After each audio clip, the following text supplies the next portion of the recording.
स्वागत है दोस्तों एक बार फिर से आप लोगों का अपने स्टडी विथ विजय के चैनल पे। आज दोस्तों हम लोग आप लोगों को हिंदी में चैप्टर नंबर 2 शब्द रचना शुरू करेंगे। जैसा कि हम आप लोगों को चैप्टर नंबर 1 पढ़ा चुके हैं, जिसमें वर्ड रचना था सघोष, अघोष, अल्प प्राण, महाप्राण। और भी मैंने पूछा था एक क्वेश्चन से कि आप लोगों को शायद ही किसी को वो वर्ड पता हो कि शहीद वर्ड किसे कहा जाता है। हिंदी वर्णमाला में शहीद वर्ड किसे कहा जाता है, तो आप लोगों में मैक्सिमम को नहीं पता था। तो मैंने बताया था कि हिंदी वर्णमाला में अ को ही शहीद वर्ड कहा जाता है। तो आज हम लोग अपना शब्द रचना पढ़ेंगे कि शब्दों की उत्पत्ति कैसे हुई, क्या हुआ। आगे चलते हैं और हम अपना टॉपिक शुरू करेंगे। टॉपिक का नाम आप लोगों को बता चुके हैं कि हमारा टॉपिक है आज का शब्द रचना। टॉपिक का नाम है मेरा शब्द रचना। आज इसी चैप्टर्स को हम लोग शुरू करेंगे और आज ही इस चैप्टर्स को ख़त्म कर हम लोग आगे बढ़ेंगे। चलते हैं, शुरू करते हैं। शब्द होता क्या? वर्डों के सार्थक संघात को शब्द कहते हैं। मतलब वर्डों का जो सार्थक संघात होता है, आपस में मिलना जो होता है, उसी को हम लोग शब्द, जैसे राम, विजय, मोहन, सोहन, गीता, रीता, बबीता, कुछ भी आप लोग लिख सकते हैं। तो शब्द जो होते हैं, शब्द के 2 रूप होते हैं। शब्दों का वर्गीकरण 2 रूपों में किया जाता है, एक सार्थक, एक निरर्थक।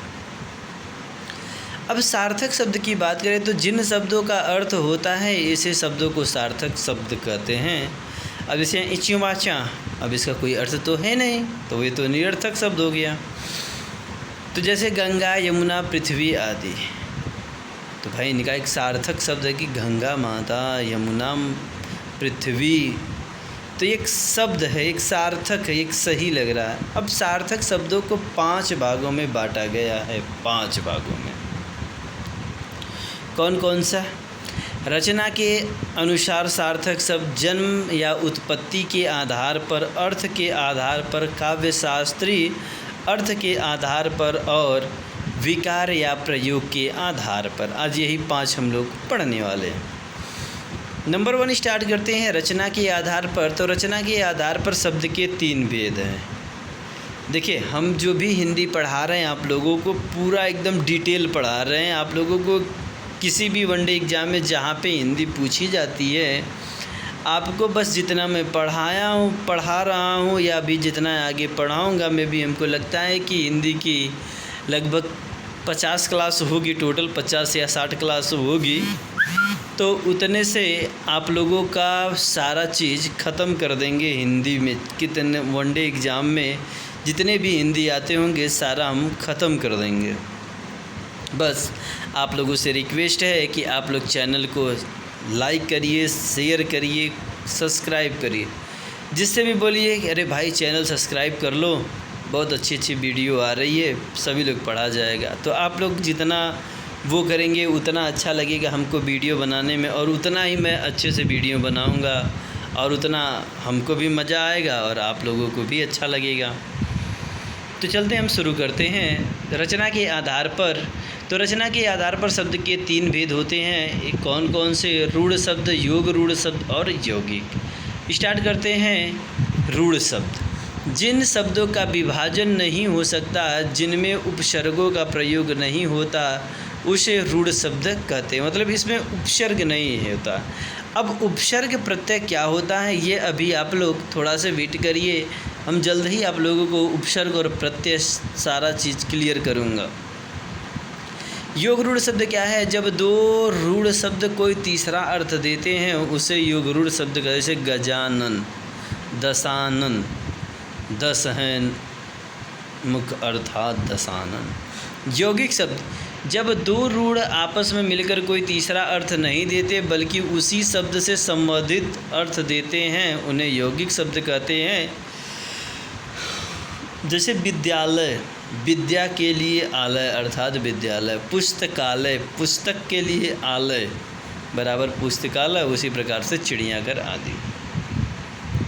ये तो हो गया ख़त्म। आते हैं उत्पत्ति के आधार पर। तो उत्पत्ति के आधार पर इसके 5 भेद हैं। कौन कौन से? तत्सम, तद्भव, देशज, विदेशज और संकर शब्द। संकर शब्द हम लोगों को तो अभी बताया नहीं गया है, होते तो वैसे में 4 हैं, मगर एक संकर शब्द है। आप लोगों को शायद नहीं पता होगा कि उत्पत्ति के आधार पर शब्द कितने प्रकार के होते हैं। तो याद रखिए, आज के बाद इसके 5 भेद हैं।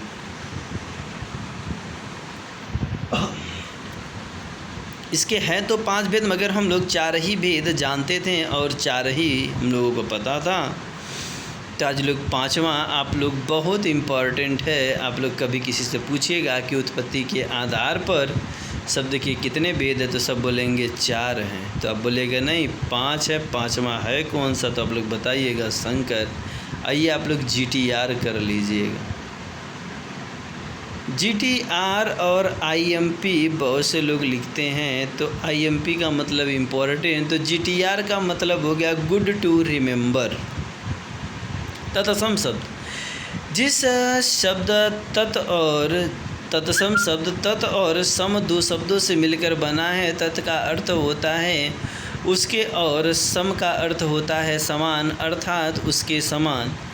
या हिंदी के जो शब्द संस्कृत से निकल कर के हिंदी में भी संस्कृत के समान ही बने हैं, ऐसे शब्दों को तत्सम कहते हैं। जैसे माता, पिता, प्रजा, राज्य आदि।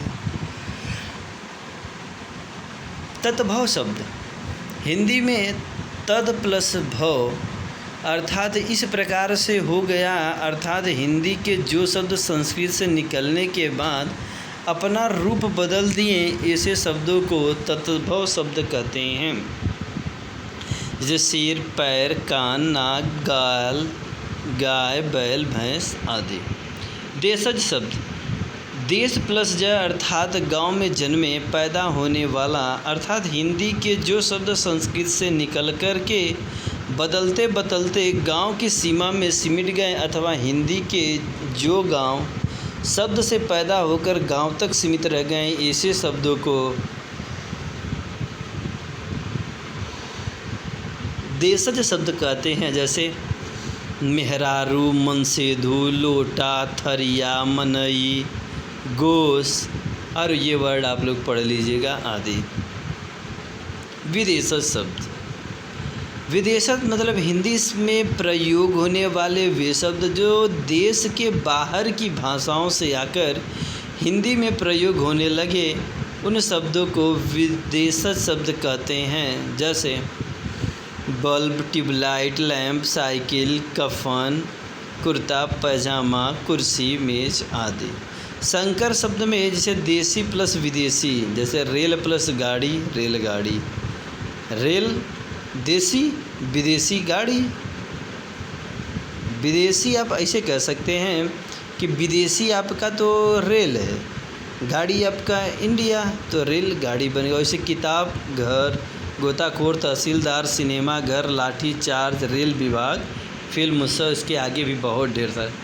अब आते हैं अर्थ के आधार पर शब्द। तो इसके 4 भेद हैं: पर्यायवाची शब्द, विलोम शब्द, समुच्चारित शब्द और अनेकार्थी शब्द।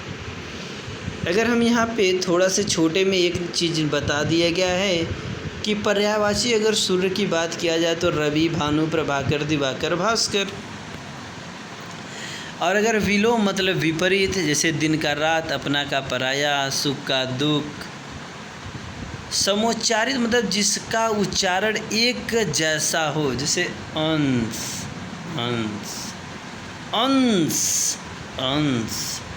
अब ये देखने में एक जैसा उच्चारण, आप प्रोनाउंसिएशन करेंगे अंश, अंश, मगर दोनों का अर्थ अलग होता है। एक का हिस्सा हो गया, एक का अंश में शरीर। अनेकार्थी, एक ही शब्द के अनेक अर्थ हो, जैसे द्विज मीन्स पक्षी, दांत, अंडज, प्राणी, चंद्रमा। अब आते हैं काव्य शास्त्री के शास्त्रीय अर्थ के आधार पर शब्द के भेद। तो इसके 3 हैं: शब्द का अभिधा रूप, शब्द का लक्षणा रूप और शब्द का व्यंजना रूप। शब्द का अभिधा रूप क्या होता है? जहाँ किसी शब्द का सीधा रूप प्रस्तुत किया जाए, सीधा रूप प्रस्तुत किया जाए वहाँ शब्द का अभिधा रूप हुआ, जैसे राम कच्छा का अच्छा लड़का है, तो ये शब्द का अभिधा रूप हो गया।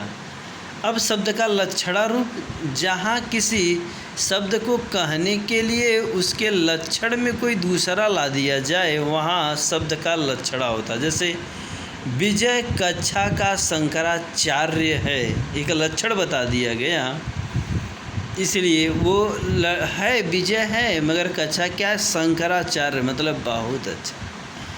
अब व्यंजना रूप क्या होता है, जहाँ किसी शब्द का व्यंग्यात्मक रूप प्रस्तुत किया जाए वहाँ शब्द का व्यंजन, से राम गणेश गोबर है, मतलब व्यंजनात्मक वक्त, मतलब जैसे कि हम लोग नहीं कहते खाना होना जाना माँ, हाँ खाना होना हो गया है और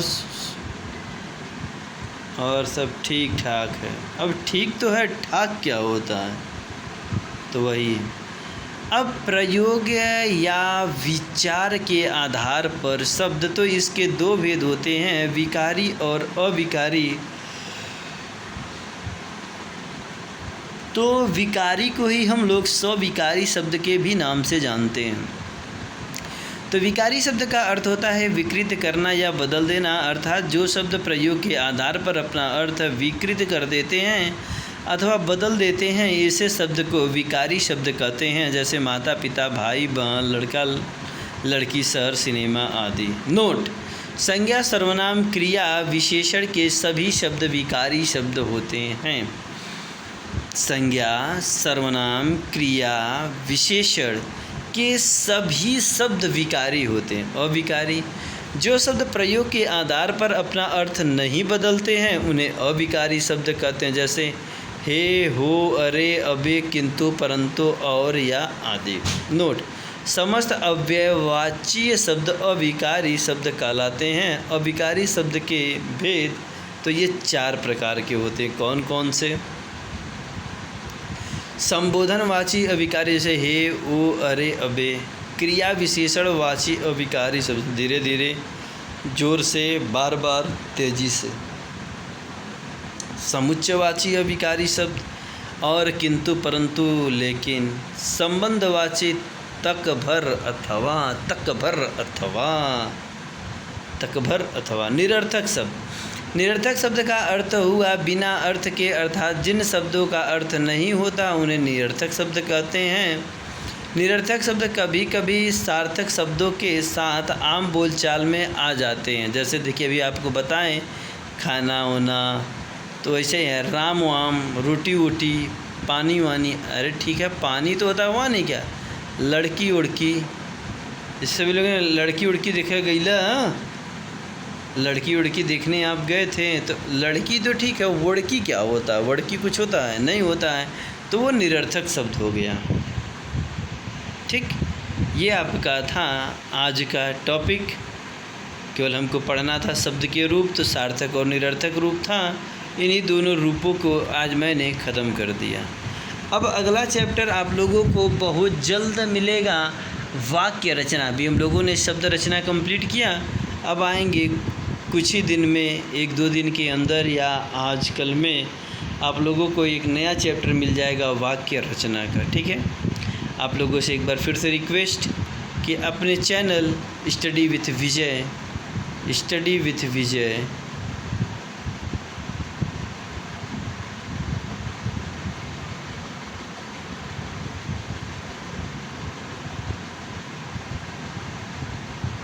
आप लोग स्टडी विथ विजय को लाइक कर लीजिए, सब्सक्राइब कर लीजिए, शेयर करिए, दूसरे से भी आप शेयर करवाइए कि ताकि आप जितना ज़्यादा से ज़्यादा हो सके उतना मेरा सहयोग करें, और उतना आप लोग जितना करेंगे उतना मैं और मेहनत करके हम आप लोगों को और ढेर सारा मटेरियल बना के आप लोगों को हम देंगे। देखिए हम पूरा मटेरियल पहले अपने से लिखते हैं हर एक चीज़, फिर लिखने के बाद मैं सारा वर्क कर लेता हूँ, तब फिर उसको मैं बनाता हूँ। ठीक है, bye, all the best for all of you.